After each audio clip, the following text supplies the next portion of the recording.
Goeiemôre, baie welkom vir julle almal. Dit is lekker om julle te sien. Vir almal aanlyn baie welkom.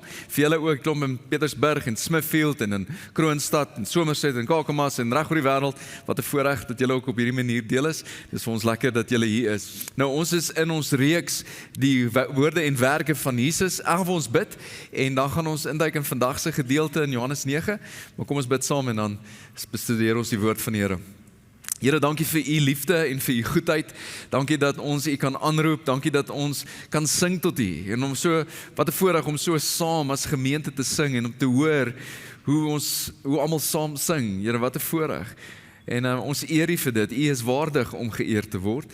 En Here, ek wil kom vra dat u vir ons sal seën en dat u woord vir ons sal oopbreek deur die Gees. Dat u vir ons dinge sal wys, dat u ons oë sal oopmaak om te sien wonderlike dinge in u woord. Dinge wat ons nog voorheen nie gesien het nie. Dat ons die geloof sal hê om te doen dit wat u vir ons vra om te doen. Dat u ons die geloof sal hê om die afleidings te maak wat voor ons is. Here, ek kom vra dat u vir ons sal help om ons stories te deel met mense. Soos hierdie man ook sy storie gedeel het. Seën ons Here en wys vir ons wat dit is wat u wil hê elkeen van ons ook moet doen. Ek bid dit in Jesus naam. Amen.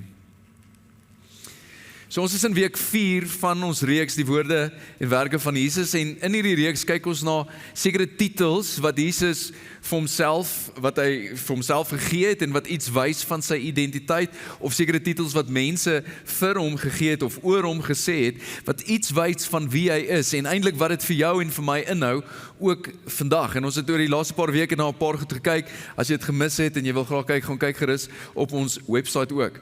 Nou net inleidend vir vandag, ek dink almal van ons het sekere vriende en sekere familielede wat meer gullible is as ander mense, wat makliker allerlei goedjies glo en hulle sal daai WhatsApp kry en hulle sal dit glo en hulle sal in paniek wees en hulle sal dit vir jou ook stuur en vir almal stuur en dan is daar van julle wat jy's meer onderskeidend en jy wil die feite hê en jy is gewoonlik die ou wat reply op daai e-mail of op daai WhatsApp en sê jy het laas jaar dit ook vir my gestuur, dit is nie die waarheid nie, dit het nie gebeur nie, of jy het dit laas week ook gestuur, dit is nie die waarheid nie. Nou party van julle is getroud met mekaar, moenie nou vingers wys en kyk net voor jou, so in my geval is dit nie so nie, my vrou is hier, maar daar is baie keer hierdie tension wat gebeur, want ons het sekere mense wat die feite wil weet en wil verstaan en dan sekere ouens wat net alles glo. Maar in sekere sin wat hier vandag gebeur, is dat daar sekere mense wat die feite het en nog steeds nie wil glo nie. En ek dink die gevaar is dat ons baie keer daar kan gaan, ekskuus, en dat ons mis dit wat die Here wil doen in 'n oomblik. Nou net vir agtergrond voordat ons induik spesifiek in Johannes 9, eintlik Johannes 7, 8, 9, 10 is eintlik so half aan 1. In Johannes 8 is dit die Hittefees en dit was die 3de jaarlikse fees van die Jode en tydens hierdie fees het hulle in hitte gebly of in tydelike skuilings vir so 8 dae wat hulle herinner het aan die tyd wat hulle in die wildernis was, in die woestyn was en hulle rondgedwaal het tydelik voordat hulle die beloofde land ingegaan het. En tydens hierdie fees is Jesus in die tempel en hy leer die mense sekere dinge en hy maak sekere stellings spesifiek in die gedeelte van die tempel waar hulle baie keer lig aangesteek het en kandelare aangesteek het of kersse aangesteek het, wat hulle moes herinner aan die vuurkolom van God wat oor hulle was tydens die tyd wat hulle in die woestyn was. Die vuurkolom van God oor die volk Israel, soos hulle deur die woestyn gaan het en hoe God hulle beskerm het en hoe hy die lig was in dit. En dan binne in hierdie konteks, binne in hierdie plek, maak Jesus hierdie stelling in Johannes 8. Ek is, en is weer eens, die ek is die selfde terme wat hy gebruik het toe hy homself, God self voorgestel het aan Moses, sê ek is wie ek is. En Jesus gebruik dit om te sê dat hy is God, ek is die lig vir die wêreld. En hy staan in hierdie spesifieke plek wat hulle dit herinner, en dan sê hy, wie my volg sal nooit in die duisternis lewe nie, maar sal die lig hê wat lewe gee, en eintlik maak hy duidelik, dat hy is dieselfde God, as die een wat die vuurkolom was, tydens die tyd, wat hulle in die woestyn was. En dan gebeur hierdie hele gesprek in Johannes 8, 'n lang hoofstuk met 'n klomp dinge, met klomp interessante gesprekke, maar heel aan die einde van Johannes 8, dan maak Jesus dit weer duidelik, dat hy is die ek is, en dat hy was selfs voor Abraham, hierdie hoë agting wat hulle het vir Abraham, dat hy was voor Abraham, ek is. En dan begin hulle eintlik klippe optel om hom te stenig, want hy maak dit baie duidelik dat hy is God, en hulle sien dit as godslastering. En dan skuil Jesus en loop weg eintlik uit hierdie situasie, en ons duik dan in Johannes 9 in, wat dan begin met hierdie woorde terwyl Jesus wegstap. En onthou, dis nou terwyl hy wegstap van wat nou net hier gebeur het. En terwyl hy wegstap, sien hy 'n man wat van sy geboorte af blind was. En hierdie woordjie sien en ken gaan jy vind in hierdie hele hoofstuk, en is baie spesifiek. En in hierdie hele hoofstuk is daar 'n klomp simboliek en 'n klomp metafore wat wys na dinge meer, en ek gaan dit vir jou probeer uitdelf. En die woordjies wat ek gewoonlik highlight is dalk jy moet dit omkring, of daar gaan sekere woorde wees wat onderstreep is om iets vir jou te wys, en ek gaan dit vir jou verduidelik. Maar hier sit 'n man wat van geboorte af blind was. Hy was oud genoeg dat hy al op sy eie geleef het, hy is oud genoeg dat hy kan nie iets doen nie, hy kan nie 'n werk doen nie, en daarom sit hy eintlik en hy bedel vir geld. As gevolg van sy gestremdheid en as gevolg van die bedelaar wat hy is hy heel moontlik ook 'n uitgeworpene uit die samelewing. Is hy heel moontlik 'n uitgeworpene net binne in die kultuur en die godsdiens, omdat hy nie kan heilig wees en God kan aanbid binne in hierdie hele situasie nie.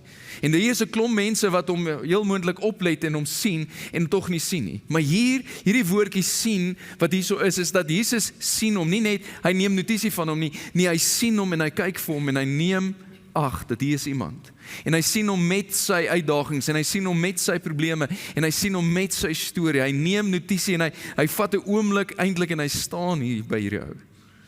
En dan binne in hierdie kultuur, dan vra sy disippels vir hom, Rabbi, deur wie se sonde is dit dat hierdie man blind gebore is? Sy eie of sy ouers se?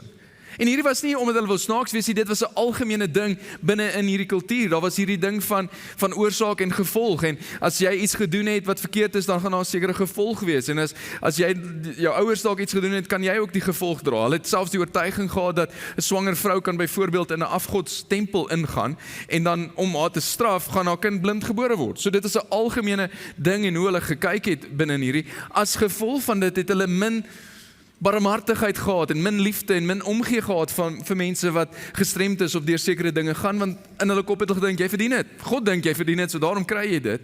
En baie keer in ons tyd wat ons leef, sal ouens praat van, dis karma. En ek wil vir jou sê, as jy 'n Christen is, jy kan nie daar gaan nie. Karma kom uit 'n Oosterse godsdiens van, jy doen slegte dinge en nou gebeur slegte goed met jou, of goeie goed, nou gebeur goed. So, dit is nie Bybels nie, net so tussen ons. En dis half dieselfde tipe ding wat hier was, is dat iets het slegs gebeur, en dan sê Jesus, julle dink verkeerd oor hierdie. Ek wil vir julle 'n nuwe perspektief gee oor hierdie. Ek wil hê julle moet op 'n ander manier kyk na hierdie. En dan sê Jesus, dit is nie deur sy eie sonde nie, en ook nie deur sy ouers se nie. Maar hy is blind sodat. So eerstens, Jesus gee nie die rede hoekom hy blind is nie, maar Jesus gee baie duidelik die doel hoekom hy blind is. En wat Jesus hier sê, en wat Jesus die doel maak binne in hierdie volgende stelling, mors baie keer met sekere mense se teologie. En hy wil dit baie duidelik maak dat sy pyn en sy lyding 'n baie spesifieke doel het. Sy pyn en lyding het selfs 'n goddelike doel binne in hierdie konteks. En hier's wat Jesus dan vir hulle sê om hulle perspektief te verander. Hy is blind sodat die werke wat God doen in hom gesien kan word. Hier's wat julle moet weet. Hy is nie blind oor sonde of verkeerdhede uit sy eie lewe of uit sy ouers lewe nie. Hy is blind sodat die werke van God gesien kan word. En weer eens daai woordjie gesien kan word. Sodat ander mense die werk van God kan sien deur en in sy lewe.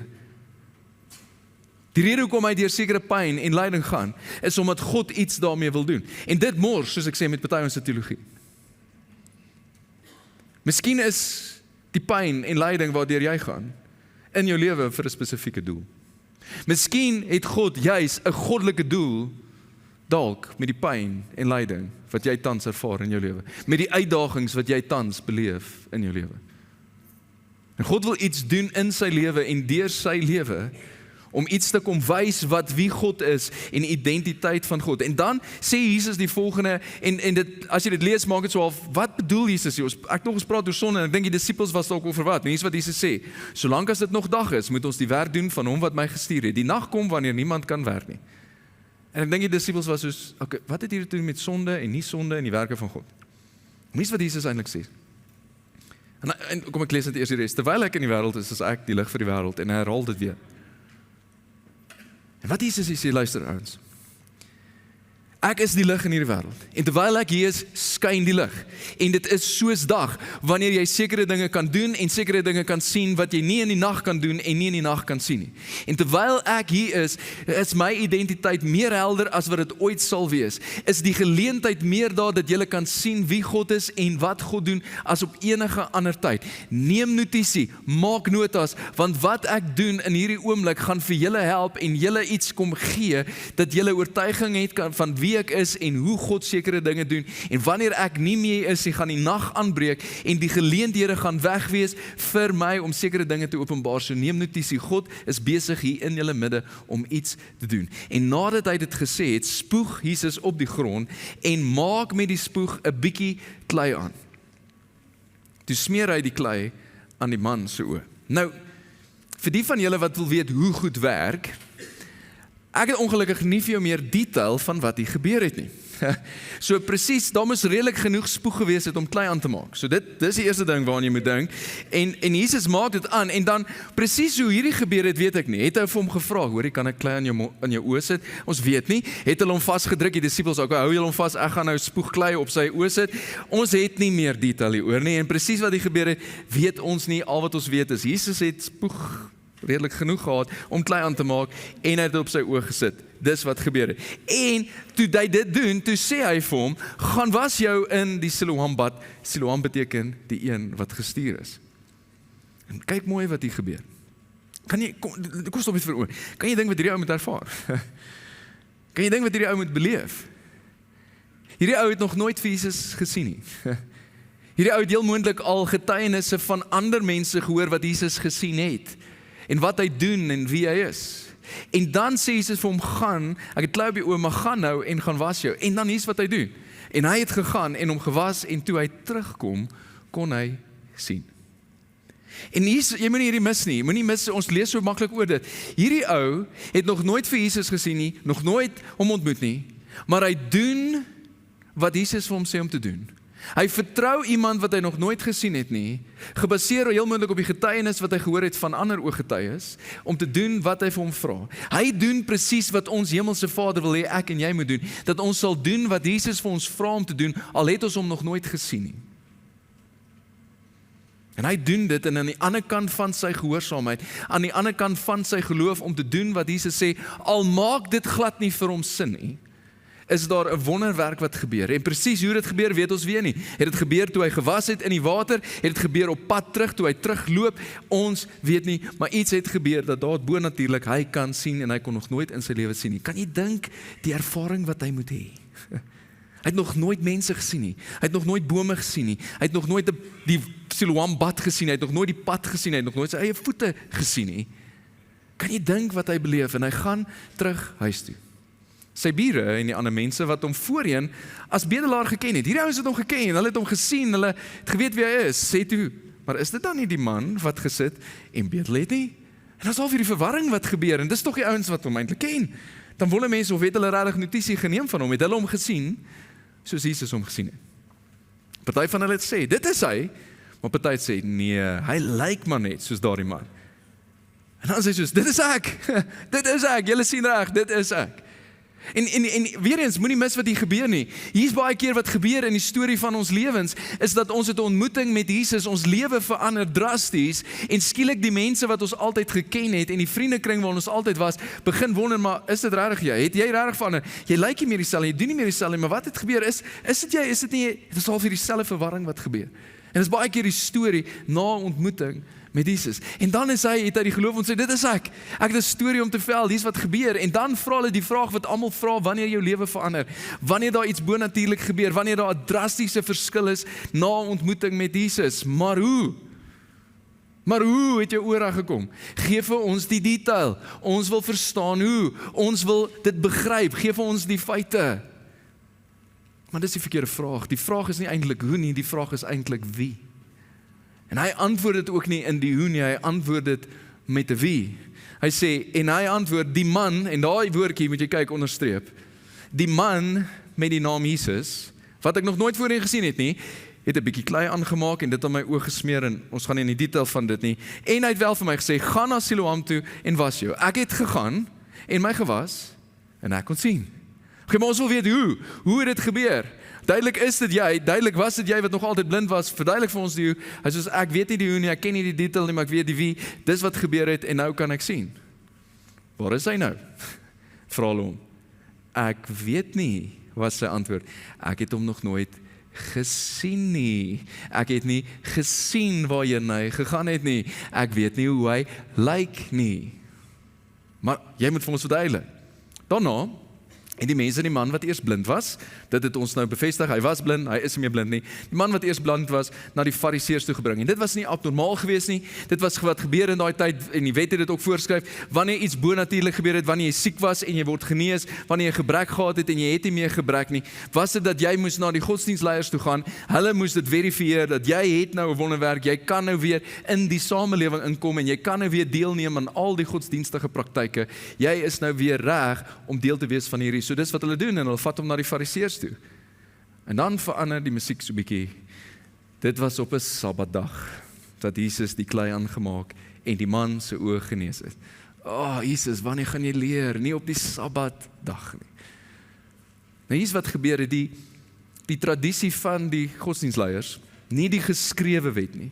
Hulle het hierdie tradisie gehad wat hulle oorgelewer het, dat daar sekere dinge wat jy nie op die Sabbatdag mag doen nie. En een van die dinge was, eerstens, jy mag nie sekere dinge meng nie, wat Jesus gedoen het, spoeg en klei, en jy mag ook nie geknie het op die Sabbatdag nie, en duidelik is dit wat gebeur het, om die klei aan te maak, moes jy in 'n sekere sin dit knie. So Jesus het tegnies 2 dinge gedoen, wat teen hulle weergawe van die Sabbat was. Tegnies was dit nie teen God se wet nie, maar dit is teen hulle weergawe van die wet.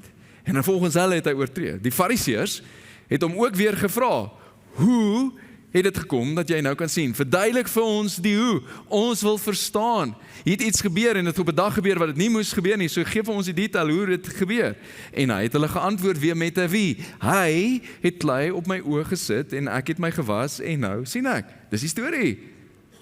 Party van die fariseërs sê toe, hierdie man kom nie van God nie, want hy hou nie die Sabbatdag nie.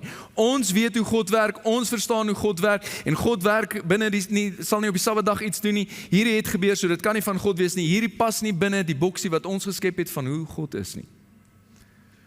Wie is die gevaar vir ons almal wat groot word in kerk en wat groot geword het met die stories, is dat ons het 'n weergawe van wie God is. Ons het 'n boksie. En God doen dit, en God doen nie dit, sekere dinge doen hy nie.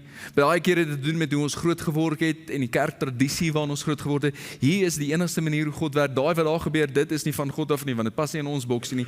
Ons verstaan God, ons weet hoe hy werk. Waarskuwing.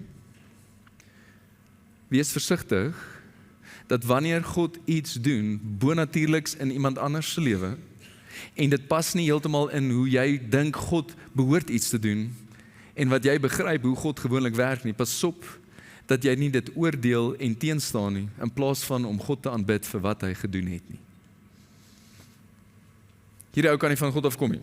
Dis op die Sabbatdag, dit pas nie in ons boksie nie. Maar van die ander het sê, hoe kan iemand wat 'n sondaar is, sulke wondertekens doen? En hier's weer die woord wat Johannes oor en oor gebruik. Hy gebruik nie die woord wonderwerk nie, hy gebruik 'n wonderteken. Hierdie is 'n teken wat iets wys van die identiteit van die een wat dit gedoen het. En hier's 'n wonderteken wat Jesus gedoen het om iets van sy identiteit te wys. Hoe is dit dat dit dan gebeur? Julle sê hy is nie van die Here af nie, maar dis duidelik dat hier 'n wonderwerk gebeur het. En daar was verdeeldheid onder hulle, en hulle sê toe weer vir die man wat blind was. Kyk wat sê hulle vir hom. Wat sê jy van hom? Hy het mos jou oë genees. Gee jy vir ons 'n antwoord? En dan hier's wat hy antwoord. Hy's 'n profeet, het hy geantwoord. En kyk baie mooi wat hier gebeur. Aanvanklik die eerste keer wat hy die storie gedeel het, hy gesê, daar was 'n man gewees met die naam Jesus. Hier begin iets verander en daar's 'n diepte in sy geloof wat ontwikkel soos wat hy sy storie deel. Ek dink dalk hy's 'n profeet nou, ek dink nie meer net aan hom as 'n man nie. En ek wil nie jy moet mis nie, en jy gaan sien hoe dit soos die storie vorder, hoe al hoe meer dit verder gaan. Want dis wat gebeur wanneer ek en jy ons storie deel van wat God doen in ons lewe, is daar 'n verdieping wat in ons eie geloof gebeur. Jou storie is 'n geskenk vir die mense wat dit hoor, maar dit is ook 'n geskenk vir jouself en dit bou aan jou eie geloof. Ek wil dit so sê. Een van die beste maniere om jou geloof te verdiep, is om iemand anders te help om hulle geloof te ontdek. Wanneer jy ander mense help met jou storie, wanneer jy hulle help in hulle geloofsreis, gebeur daar iets in jou eie geloof. hoor baie mooi, solank as wat jy nooit jou storie deel nie, is daar sekere verdieping in jou geloof wat nooit kan gebeur nie. God het 'n geskenk vir jou gegee, om te getuig, om jou storie te deel, om te sê wat hy doen in jou lewe. En dis nie noodwendig die detail nie, en die omvang is baie keer net, dis hier hoe God my gebed verantwoord het. Hier's wat ek ervaar het, ek was op my senuwees en ek het gebid en hier's wat gebeur het. En wanneer jy iets deel, gebeur daar iets in jou eie geloof, en jy gee die geleentheid vir ander ouens, om iets van Jesus te leer. Die Jode het nie geglo, dat die man blind was en nou kon sien nie, totdat hulle sy ouers geroep, en vir hulle gevra, is dit julle seun van wie julle beweer dat hy blind gebore is? Hoe sien hy dan nou? As hy nie vir ons 'n verduideliking gee nie, miskien kan julle vir ons 'n verduideliking gee. En dan hier's wat hulle sê, ons weet dat hy ons seun is, en dat hy blind gebore is, want hy is ons seun. Ons weet hoe hy lyk, het sy ouers geantwoord. Maar hoe hy nou sien, weet ons nie. En wie sy oë genees het, dit weet ons ook nie. Vra homself, hy is oud genoeg. Hy kan vir homself praat. Sy ouers het dit gesê, omdat hulle bang was vir die Jode. Want die Jode het toe al klaar met mekaar afgespreek, dat iemand wat in die openlik verklaar dat Jesus die Christus is, uit die sinagoge geban sal word. Daarom het sy ouers gesê, hy is oud genoeg vir homself. Hier's wat gebeur. Die Fariseërs, die godsdienstleiers, het reeds besluit wat waar is en wat nie waar is. Hulle het reeds besluit wat pas binne in hulle boksie, en enigiets wat buite hierdie boksie pas, gaan hulle verwerp. En daar gaan gevolge wees vir enige iemand wat dit glo. Hier reg voor hulle oë is sekere bewyse. Hier reg voor hulle oë is sekere dinge wat God doen, en hulle kies om dit nie te sien nie. Hulle kies om nie aan dit aandag te gee nie. Hulle kies om dit nie dit deel te maak van hulle eie geloofstorie nie. Iemand het dit so gedefinieer, dis opsetlike blindheid. Daar's dinge om te sien, maar hulle kies om dit nie te sien nie. Daar's dinge om te beleef, maar hulle kies om dit nie te beleef nie. Daar's dinge wat waar is van God, maar hulle kies om dit te ignoreer. En dis waar party mense is. Was vir party mense, hulle begin ondersoek instel en hele ding om Jesus te volg. Hulle is miskien weg gewees van kerk en hulle wil weer deel raak, maar hulle brein laat hulle nie toe om weer deel te raak nie. Daar's sekere dinge wat waar is van hulle vriende, daar's sekere dinge wat waar is van hulle ouers, daar's sekere duidelike verandering wat gebeur het in mense se lewe, en as hulle vra, hoe is dit, hoekom doen julle dit, hoekom leef julle so, is die antwoord altyd, ek kan nie die hoe vir jou verduidelik nie, maar daar's iemand, ek het 'n ontmoeting gehad, verduidelik vir my die hoe, hoekom is dit dat jy altyd gedrink het, en nou drink jy nie meer nie, wat het gebeur, ek weet nie wat gebeur het nie, maar ek het 'n ontmoeting met God gehad, ek het 'n ontmoeting met Jesus gehad, en alles het verander. Hoe is dit dat jou huwelik uitmekaar het geval het, en nou is jou huwelik, is dit eintlik beter, hoe is dit moontlik, hoe het gebeur, ek weet nie heeltemal nie, maar daar was 'n ontmoeting met God gewees, God het iets kom verander, dis 'n iemand wat iets kom verander. Hoe is dit dat julle kon nooit kinders kry nie, en nou het julle kinders, hoe het dit gebeur, ons weet nie, ons het deur alles gaan, ons weet nie, maar hier het iets gebeur, en God het iets hier kom doen. Hoe is dit dat jy so geleef het, en nou leef jy heeltemal anderste, verduidelik vir my, ek kan nie, ek weet nie, daar was 'n ontmoeting met Jesus.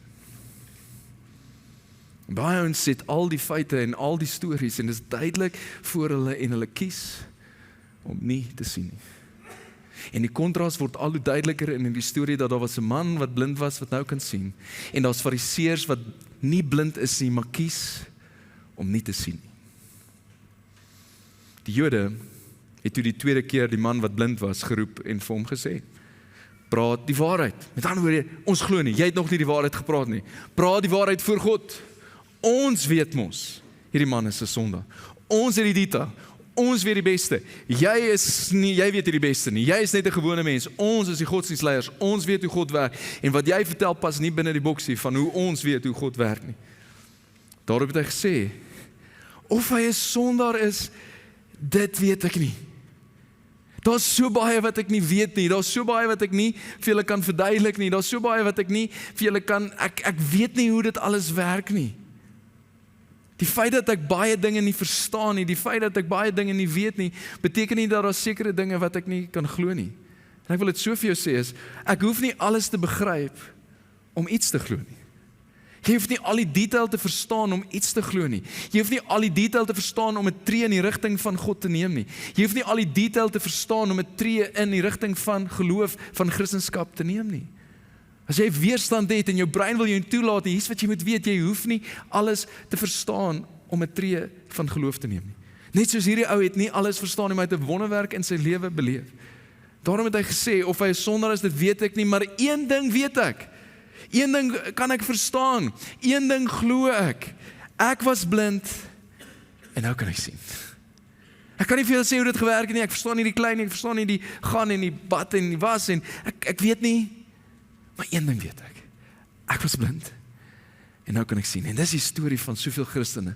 Ek kan nie vir julle detail gee nie. Ek weet nie dis waar ek was, maar hier's waar ek nou is. Hier's waar ek was, maar dis wat gebeur het. Hier's waar ek was, maar ek het 'n ontmoeting met Jesus gehad en hier's hoe my lewe nou lyk. Ek kan nie vir jou die detail gee nie, ek kan nie die omvang nie, maar daar was 'n ontmoeting met Jesus en alles het verander.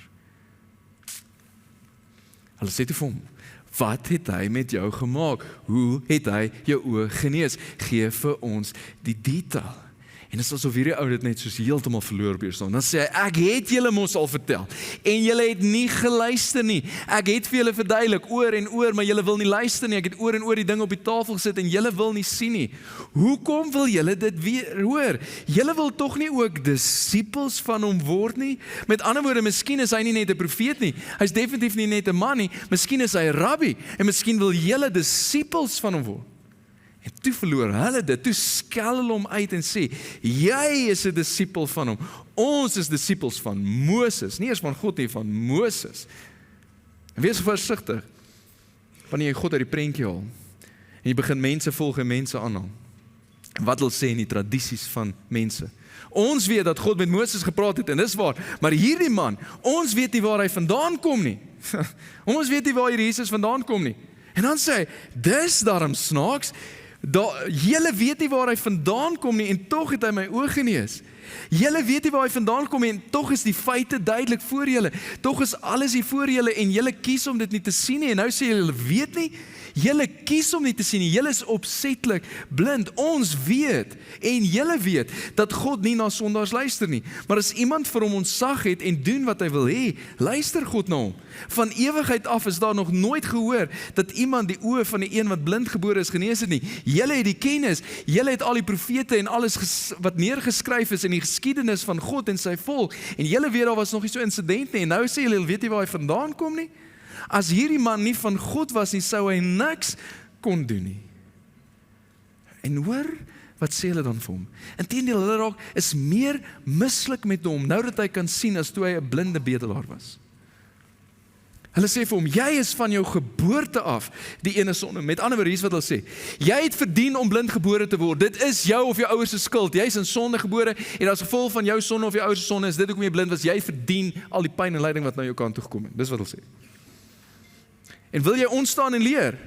En hulle het hom uitgeban, hulle gooi hom uit by die sinagoge. En wat dit beteken is net uit die Joodse kultuur en wat moontlik is om God te aanbid. Gooi hom uit. Hy het 'n wonderwerk van God in sy lewe beleef en soos, jy pas nie in die boksie van God nie, jy's nie welkom hier nie, daar gaan jy kan nou op jou eie aangaan, jy's net so uitgeworpe soos wat jy was voor jy 'n wonderwerk van God in jou lewe beleef het. Waarskuwing weer eens, vir ons wat 'n pad met die Here stap. Wees versigtig, dat wanneer God iets doen in iemand se lewe wat nie pas in hoe jy God verstaan nie, dat jy nie dit so verwerp, dat jy eintlik die een is wat blind is en nie sien nie. Hierdie ou is uit, kan jy dink die emosie wat hy moet beleef het? Hy het so gehoop, daar's 'n feesviering van wat gebeur het in sy lewe het verander, en nou word hy uitgestoot uit die samelewing. Jesus het gehoor dat die Jode die man uitgeban het, en toe hy hom kry, vra hy vir hom, glo jy in die seun van die mens? En hoor wat is sy antwoord? Wie is dit, meneer? Sodat ek hom kan glo. So wil jy nie eers weet hoe die klei en die modder en al die dinge gewerk? Nee, sê my net wie is hy. Wil jy nie verstaan hoe die water en alles nie? Wil jy nie nee, sê my net wie is hy? En dan hierdie woorde van Jesus, en ek dink ons mis die diepte van wat hy vir hom sê. Ek dink ons mis die diepte van wat in daai oomblik moes gebeur het. Hier's wat Jesus vir hom sê, jy sien hom. Jy wat nog nooit kon sien nie, jy sien die seun van die mens. Jy wat nog nooit kon sien nie, jy sien die seun van God. Jy wat nog nooit ander mense gesien nie, sien God wat vlees geword het. Dit is hy wat met jou praat. Kan jy dink wat hy hierna moes sien? dat hy Jesus gesien aan 'n kruis sterf. Miskien het hy hom gesien opstaan, miskien was hy deel van daai. Miskien het hy gesien hoe die kerk groei en ontwikkel en gebore word in Jerusalem. Kan jy dink dit wat hy gesien het? Maar in hierdie oomblik, jy sien hom. En die man sê toe, ek glo, en kyk die woord wat hy gebruik. Here, ek glo, U is nou die een, en hy het hom aanbid, U is nou die een, wat in beheer is van my lewe. Ek het aanvanklik gedink, hy is 'n man. Ek het gedink toe, dalk 'n profeet, miskien 'n rabbi. Nou is hy Here. Sien, ons twee groeperings dalk van ons hier vandag. Party van ons stap 'n pad met die Here. Party van ons soek dalk en ons kyk dalk en ons stel ondersoek in om 'n pad te volg, om 'n pad te stap saam met die Here. En vir jou wat soek en vir jou wat wonder en vir jou wat ondersoek instel, miskien hier's wat ek jou wil aanmoedig vandag, sien wat gesien kan word. Al kan jy nie alles verstaan nie, al is die antwoorde van mense wat duidelik se lewe verander het, net soos ek verstaan nie, maar een ding weet ek. Hier's wat gebeur het, ek het 'n ontmoeting gehad en nou kan ek sien, ek was blind, maar nou kan ek sien. Ek was verlore, maar nou is ek gered. Ek was ver van God, maar nou is ek naby God. My huwelik was 'n gemors, maar nou is dit beter. My kinders was ver, maar hulle is terug. Ek kan nie die detail vir jou verduidelik nie, maar God moes iets gedoen het. God het iets hierdie gedoen. Vir jou wat wonder, vir jou wat sien, wees versigtig dat jy nie sien en nie wil glo nie. Opsetlike blindheid. Kies om nie te sien wat gesien kan word. Miskien is dit net nodig om een tree in die rigting van Jesus te neem. Een tree in dit. Die hele tema van Johannes is, kyk, sien soos wat ek gesien het. As jy sien wat ek gesien het as Johannes, as jy die wondertekens gesien het, sou jy tot dieselfde afleiding gekom het as wat ek gekom het. Sou jy dieselfde afleiding gemaak het oor wie hierdie Jesus is. Inteendeel, hy skryf sy hele doel met sy evangelie, skryf in Johannes 20 neer. Eintlik sê hy, luister, daar is so baie dinge wat Jesus gedoen het. Ek kan nie vir julle alles neerskryf nie, maar hierdie dinge wat ek gekies het om neer te skryf, is met 'n baie spesifieke doel neergeskryf. Hierdie wondertekens, hierdie tekens wat wys na iets meer, is beskrywe sodat, hier is die doel hoekom ek dit vir jou gee, sodat julle kan glo, sodat julle tot dieselfde afleiding kom, sodat julle kan glo, vir julle wat Jode is, dat hy die Christus is, die Messias is, vir julle wat nie Jode is nie, die Seun van God, dis die term wat julle sal verstaan, en sodat julle deur te glo in sy naam ook die lewe kan hê. Dis hoekom ek dit geskryf het, sodat jy kan glo soos wat ek glo, sodat jy die afleiding kan maak soos wat ek afleiding, en die afleiding wat ek gemaak het is dat hy is die Seun van God, hy is die beloofde Messias, die Christus. En omdat ek my lewe oorgee aan hom, omdat ek in hom glo, is daar lewe in hom, want so lief het God die wêreld gehad dat hy sy enigste Seun gestuur het, sodat die wat in hom glo, nie verlore sal gaan nie, maar die ewige lewe sal hê. Die ander groep van ons wat dalk hier is dat ek wil jou aanmoedig dat jy het 'n storie om te deel. Jy het jou storie om te deel. God het iets kom doen in jou lewe. God doen nou nog iets in jou lewe. Jy het sekere werke van God beleef in jou lewe, dat jy kan nie dit verduidelik nie, maar dit is God. En miskien die beste ding wat jy kan doen is om jou storie te deel met iemand. Miskien aan die ander kant van jou storie is dat iemand anders se geloof wat kan begin.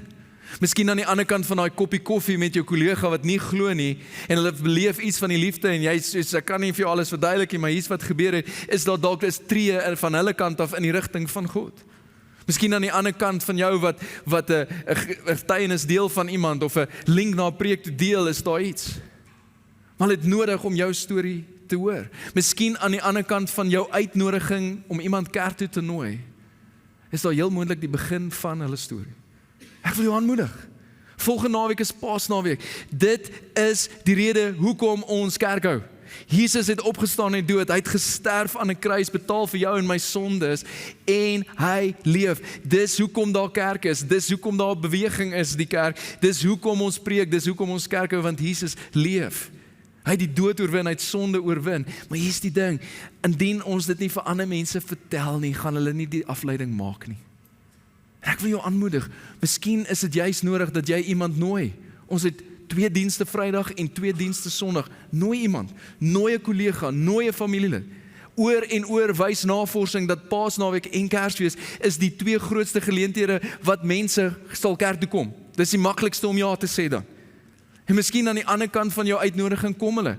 En 'n uitnodiging is nie, hey, jy moet dalk een of ander tyd saam met my kerk toe gaan nie. Dis nie 'n uitnodiging nie. Dis soos om te sê, hoor jy, ons moet een of ander tyd braai, maar ons maak nooit 'n tyd vas nie, maar ons voel beter daaroor. Nee, 'n uitnodiging is soos, ons het volgende naweek 2 dienste, wil jy nie kom nie, daar's 9 diens en 11 diens. Hoe laat kan ek jou kry? Ek sal selfs vir jou koffie koop. Miskien moet jy iemand nooi. Wie weet wat aan die ander kant van dit kan wees. Miskien moet jy jou storie begin deel. Ja, Pieter, maar wat as ek dom dinge sê? Dis nie as nie, dis wanneer. Dit gaan gebeur. Doen dit in elk geval. Wat as hulle my vra wat ek nie kan antwoord nie? Hallo? Ek weet nie, maar een ding weet ek. En as hulle jou vra wat jy nie kan antwoord nie, vind uit, miskien is daar antwoorde.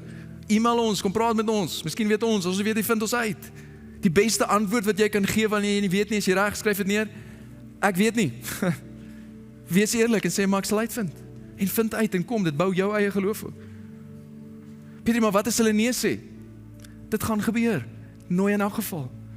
Miskien sê hulle hierdie keer ja.